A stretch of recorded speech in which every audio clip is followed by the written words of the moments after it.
Good morning, world. This is Dr. Rico Short, the root canal specialist to the stars, the grace life teacher, the inspirational motivator for you on this terrific Tuesday. Today, I want to talk to you guys about God won't forget. God won't forget. See, when you do something for people, man, they'll forget. Sometimes they'll forget to tell you thank you. Sometimes they'll forget to even help you when you need help. But I love what the writer says in Hebrews 6:10, that God will not forget your labor of love. And you say, Dr. Short, what do you mean by God won't forget my labor of love? The labor of love basically means the good things that you do for other people who may not show you that same respect. I'm going to take it up another level. The good things you can do to your enemies. The Bible talks about when you do good to your enemies, that's like heaping hot coals over their head. And God is the one that's going to repay you, beloved. Oftentimes, you can be like a Ruth, where you sow into Naomi, her mother-in-law, but yet she reaped Boaz. I'm going to repeat that. Life is oftentimes like in the book of Ruth. She sowed into Naomi, her mother-in-law, when she lost her husband, but yet she reaped Boaz later on. And Boaz describes richness. Boaz describes glory. Boaz describes grace. Boaz describes the light that's hitting me on my face right now as I talk to you. So what happens is this: once you help somebody, you might not necessarily reap the benefits from that person. It can be from somebody else. See, wherever you sow, you might not reap in that same field. Whatever you sow, you might not reap in that same field. And God won't forget your labor of love, beloved. And that's why we as believers, as children of God, we don't ever have to worry about being exploited. I know it feels like sometimes when you do something for somebody, they are unappreciative of it and your feelings get hurt. But beloved, I'm telling you, God is writing those things down. And he's taking account of every time you do something for somebody. He's making an account for that, because he's going to turn around and allow somebody else to do something for you. I'm going to tell you, man, I live this life. And oftentimes I've done stuff for people. Oftentimes I've volunteered in certain areas. And I'm like, man, I don't feel like I'm getting the return on my investment in that particular area. And then out of the blue, somebody does something awesome for me. Just like when I had my eye injury, when I was having financial struggles, out of the blue, somebody, an anonymous person, sent me $1,000 in cash, and I still don't know who they came from.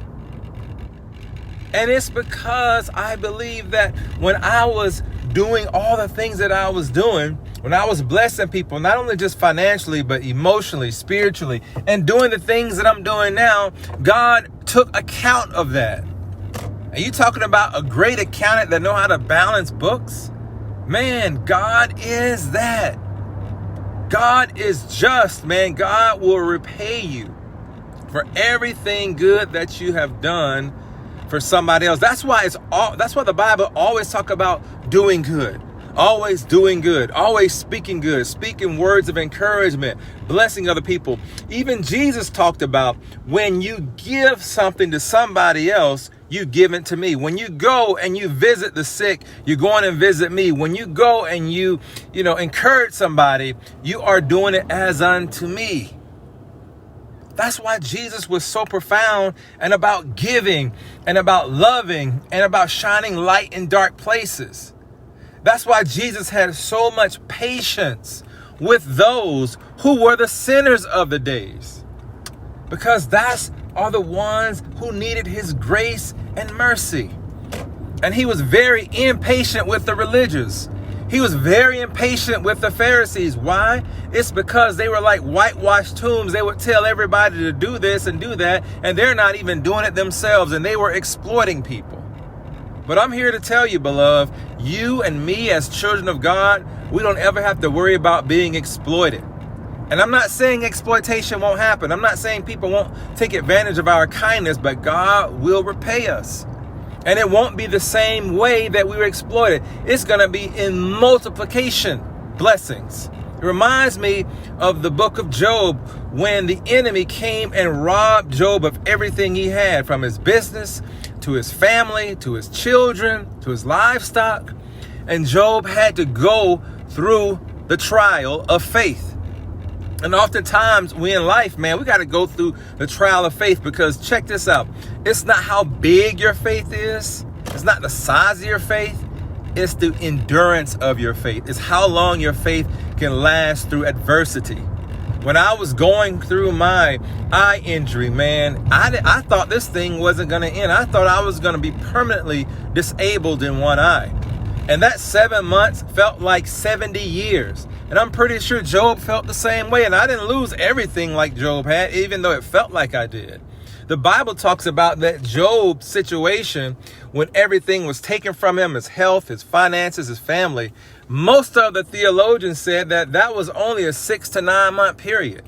But yet it felt like an eternity. And maybe you're going through something right now. Maybe you're going through a period where you feel like you've been stripped away and everything is going downhill. Beloved, I want to believe with you that your faith will not fail you. And that's what Jesus prayed for Peter, that his faith won't fail him, because he knew that the enemy wanted to sift him like wheat. And I pray today on this terrific Tuesday that your faith don't fail you, even though somebody did you wrong, even though maybe a boyfriend walked out on you, a girlfriend walked out on you, maybe that your business partner did you wrong, and maybe you got laid off on your job. Maybe you're dealing with some kind of issue in your body right now. Maybe you're dealing with coronavirus. Maybe you have anxiety built up and worrying about how you're going to, finish the year strong, and how you're going to pay your taxes, and how you're going to pay your mortgages, and how you're going to buy kids Christmas gifts, and how you're going to do this and do that. Man, I'm going to tell you, man, you have to let that junk go. You have to put all your cares in Jesus' hand, because he cares and loves you. And you may say, Dr. Short, well, I don't see Jesus. Well, guess what? I guarantee you don't see these phone waves, the radio waves that's allowing me to talk to you via cell tower, but you believe in it. You can't physically touch me right now, but you can hear me and you can see me. Or the same way, man, in the spiritual realm. The spiritual realm is just as real as you can hear and talk to me now, whether you hear and talking to me and listen to me live or later on in this recording. Jesus is real, man. He loves you and he wants the best for you. And if you're going through a tough time, man, my best advice for you right now is just to keep going. Tough times don't last. Tough people do. And by the grace of God, not only you will make it, man, you're gonna have a flourishing finish. You're gonna finish strong, you're gonna finish well, and you're gonna have a wonderful testimony to tell other people about the goodness and the mercy of God through the finished work of Jesus Christ, man. I love you. I'm praying for you. I would like you to support me. I got a couple things going on, man. Right now, if you go to my Facebook page, you'll see where I'm raising money to support dental students and helping them in financial need. It's 100% tax deductible through the Dental College of Georgia. I'm having an endowment in my name, and I appreciate your support in that area. If God leads you to, donate, it doesn't matter if it's $5, $50, $500, $500,000, I'll take whatever. And also, too, if you want to be encouraged, if you need some motivation, if you want to be able to take a turn in 2021, go out and check out my books, man. I got 2 books out there that are affecting people's lives in a positive way all around the world. The first one is called Getting to the Root of Your Problem, 365 Days of Turbulence. 365 Days of Inspirational Thinking. And the second one is called In the Eye of a Storm, 45 Days of Turbulence and Peace. And that's where I give a raw and uncut version of how I felt and how I was able to use scriptures to get through my tough time of my eye injury. And the interesting thing about it is I actually wrote that book in the middle of my storm. I didn't know how my eye injury was going to come out. I didn't know if I was going to be able to practice again. I didn't know how I was going to be able to afford to take care of my family and afford my lifestyle, but God did. I had to make sure I had an enduring faith. I had to make sure my faith was long, and I had to work it out. I had to employ it. So if you need encouragement, if you're going through something right now, I want to encourage you to pick up my book, In the Eye of a Storm, 45 Days of Turbulence and Peace. It's becoming a bestseller on Amazon. I thank you guys around the world for supporting the book, buying the book for yourself, and even consider buying it for a loved one, somebody who you know that's going through a tough time. Go and check it out, on Amazon and pick up a copy. It's also in a digital format as well. I'm working on doing a audio book for it because it's going to be blessing people around the world, man. It's already doing it. Love you guys. I'm praying for you. Have a terrific Tuesday. This is Dr. Rico Short, the root canal specialist to the stars, the Grace Life teacher, the inspirational motivator for you.